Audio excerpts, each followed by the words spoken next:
नागपुर के दरोडकर चौक से रविवार को एक चौंकाने वाली घटना सामने आई है, जहां पूर्व विधान परिषद सदस्य गिरीश व्यास दिन दहाड़े चोरी का शिकार हो गए। गिरीश व्यास अपनी पत्नी के साथ कार में सफर कर रहे थे, जब दो अज्ञात व्यक्ति अचानक उनकी गाड़ी के पास आए और तेल लीक होने की बात कहकर उन्हें रोकने का इशारा किया। चिंतित होकर व्यास जी ने गाड़ी रोकी और खुद नीचे उतरकर गाड़ी की जांच करने लगे। इसी दौरान एक आरोपी ने उनकी आंखों के पास किसी केमिकल या मिर्ची पाउडर सदृश स्प्रे का छिड़काव कर दिया, जिससे वे कुछ समय के लिए असहज हो गए। मौके का फायदा उठाकर दूसरा आरोपी गाड़ी का दरवाजा खोलकर 50,000 रुपए की नकदी से भरा बैग लेकर फरार हो गया। घटना के तुरंत बाद गिरीश व्यास ने लगड़गंज पुलिस को सूचना दी और जांच टीम ने मौके पर पहुंचकर आसपास के सीसीटीवी कैमरों की जांच शुरू की। वरिष्ठ पुलिस अधिकारियों और क्राइम ब्रांच की टीम भी घटनास्थल पर पहुंची और जांच तेज कर दी गई। फिलहाल आरोपियों की तलाश जारी है और पुलिस ने मामला दर्ज कर लिया है। यह घटना न केवल एक पूर्व नेता के साथ हुई, बल्कि इसने शहर की कानून व्यवस्था पर भी गंभीर सवाल खड़े कर दिए हैं। दिन दहाड़े भीड़भाड़ वाले इलाके में इतनी हिम्मत से की गई यह वारदात नागपुर शहर की सुरक्षा व्यवस्था पर एक तमाचा है। शनिवारच्या दिवशी एक दुर्भाग्यपूर्ण घटना घडली। मी काही वस्तू संध्याकाळी 6 वाजता विकत घेतल्या होत्या आणि ते गिफ्ट आर्टिकल म्हणून त्याला पॅक करण्यासाठी मी त्या दुकानदाराला त्या परत केल्या की करून ठेव। आणि मी शिक्षक सहकारी बँकेच्या एका पत्रकारांच्या कार्यक्रमाला गेलो। तिथून मी परत निघालो, माझी पत्नी सोबत होती आणि मी जेव्हा तिथे आलो त्यावेळेला मी काही गेलो नाही, कारण पैसे आधीच दिले होते।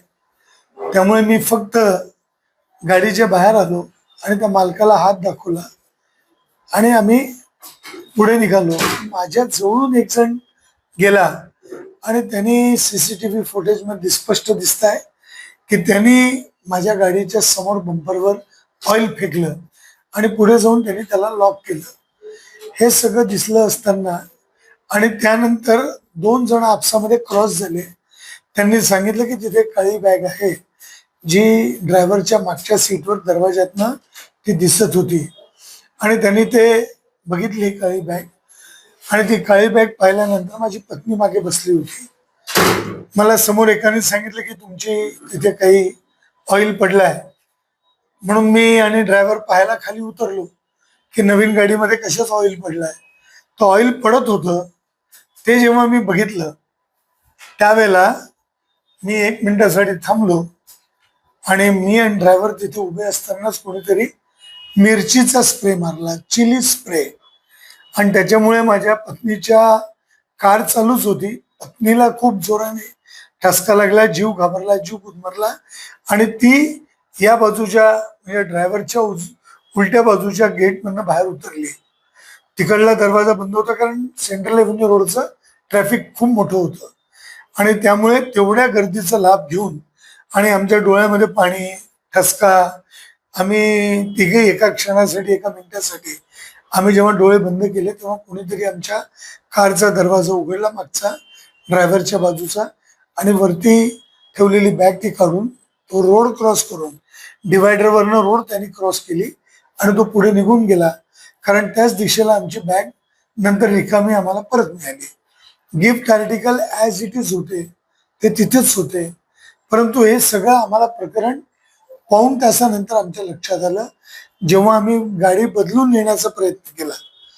आम्ही गाडी आमच्या मित्राकडे पोहोचवली।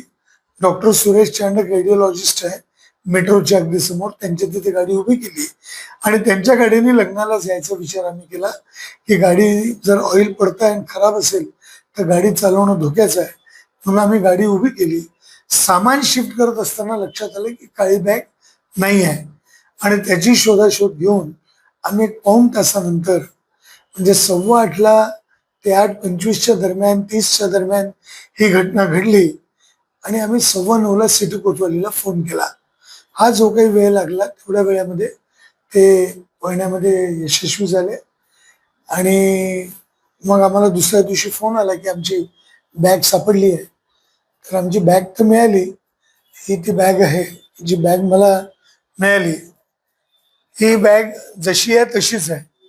याच्यामध्ये दुसरी जी एक छोटी बॅग होती, ह्या बॅगमध्ये कॅश होती, ती कॅश त्यांनी काढली, याच्यातल्या किल्ल्या काढल्या, ह्याच्यामधले बाकीचे जे सगळे साहित्य आहे, माझे कार्ड आहेत, हे ॲज इट इज आहेत, ते यांना हात लावला नाही.